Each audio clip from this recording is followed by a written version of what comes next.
Halo, selamat pagi. Perkenalkan, nama saya Risma Nur Habibah, Tentor Sosiologi Bridge Indonesia. Nah, untuk pagi ini saya akan membahas mengenai tryout pembahasan soal-soal sosiologi. Nah, untuk yang pertama, langsung saja. Pertanyaan yang pertama itu adalah norma resmi ditunjuk dalam salah satu aturan di bawah ini, yaitu norma resmi. Kalau di sini ada kata resmi, berarti istilahnya formal. Sudah bisa kita lihat dari 5 jawaban ini mana yang terlihat bahwa norma itu resmi. Yang pertama, cara berpakaian itu nggak mungkin. Cara makan, enggak. Cara mendidik anak, tidak. Cara berkenalan, tidak.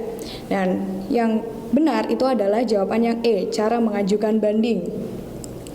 Jawaban nomor 1 adalah E.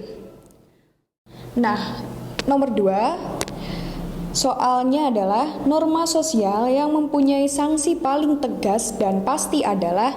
Nah, sebelumnya perlu kalian ketahui bahwa tingkatan norma itu yang pertama ada usage atau tata cara, yang kedua itu folkways atau kebiasaan,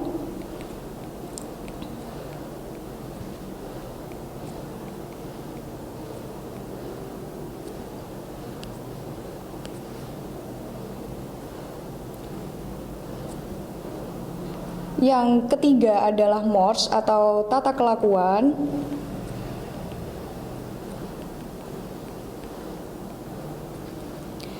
yang selanjutnya itu adalah custom atau adat.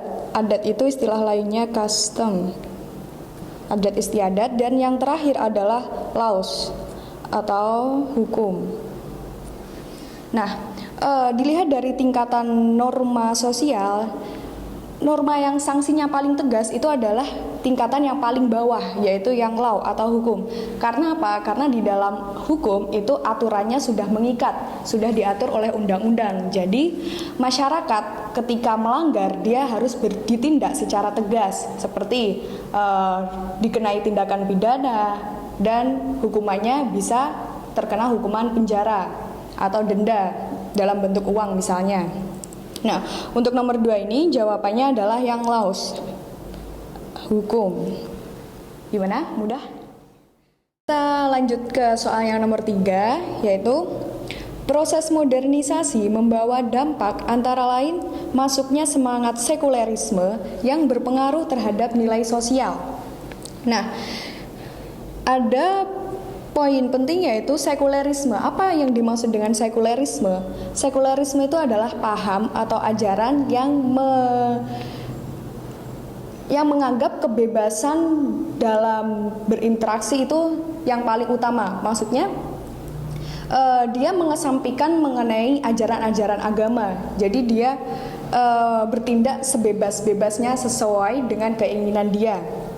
Nah, dari sini kita lanjut ke jawabannya. Kita lihat. Yang pertama, meningkatnya solidaritas itu jelas bukan. Munculnya nilai-nilai baru tidak. Meningkatnya nilai sosial kegotong royongan itu enggak. Pudarnya nilai tradisional bisa jadi. Pudarnya semangat nasionalisme itu tidak ada hubungannya. Nah, jadi jawaban untuk nomor 3 itu adalah yang D, pudarnya nilai tradisional. Soal yang nomor 4, yaitu bentuk-bentuk kontravensi yang berupa penolakan, protes, dan perbuatan kekerasan adalah kontravensi. Nah, perlu kalian ketahui bahwa bentuk-bentuk kontravensi itu ada berbagai macam. Yang pertama itu adalah kontravensi sederhana. Kontravensi sederhana itu meliputi seperti mencaci maki, memfitnah secara langsung,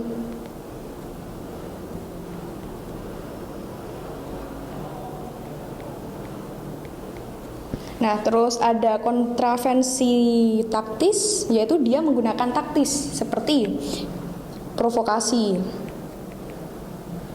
Lalu ada intimidasi. Terus dia berupaya untuk membingungkan pihak lawan. Bisa dikatakan itu mengadu domba.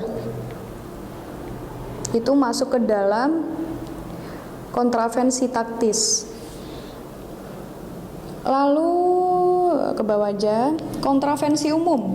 Kontravensi umum itu berupa penolakan secara terang-terangan, protes, dan perbuatan kekerasan yang dilakukan secara terang-terangan.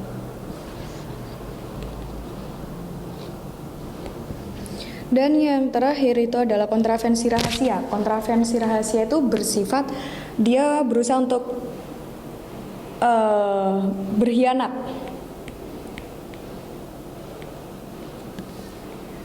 Dalam arti dia membuka rahasia pihak lawan.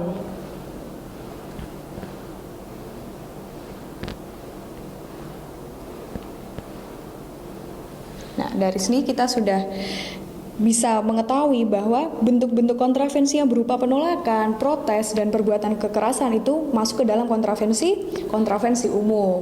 Nah, sudah jelas dari sini? Lanjutkan ke soal yang nomor 5. Faktor internal yang menyebabkan dinamika sosial di bawah ini kecuali. Nah, sebelumnya perlu kita ketahui bahwa ada 2 faktor yang mempengaruhi dinamika sosial. Faktor internal dan faktor eksternal. Kalau faktor eksternal itu faktor yang diperoleh dari luar kelompok masyarakat. Sedangkan faktor internal itu adalah faktor yang diperoleh dari dalam masyarakat itu sendiri. Nah, untuk faktor internal itu kita bisa tahu bahwa ada beberapa poin, yaitu yang pertama adalah adanya penemuan baru, itu masuk ke dalam faktor internal. Lalu ada pertentangan masyarakat. Pertentangan masyarakat atau pemberontakan.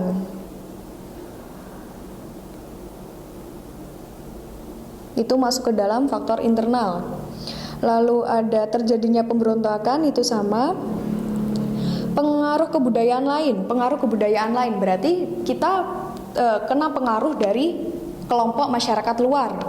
Jelas kalau pengaruh kebudayaan lain itu adalah masuk ke dalam faktor eksternal. Nah, yang terakhir adalah bertambahnya jumlah penduduk berhubungan dengan demografi. Kalau bertambahnya jumlah penduduk otomatis itu merupakan faktor internal. Yang ditanyakan dari soal ini adalah pengecualian. Kalau pengecualian kita sudah bisa mengetahui bahwa jawabannya adalah yang D, pengaruh kebudayaan lain.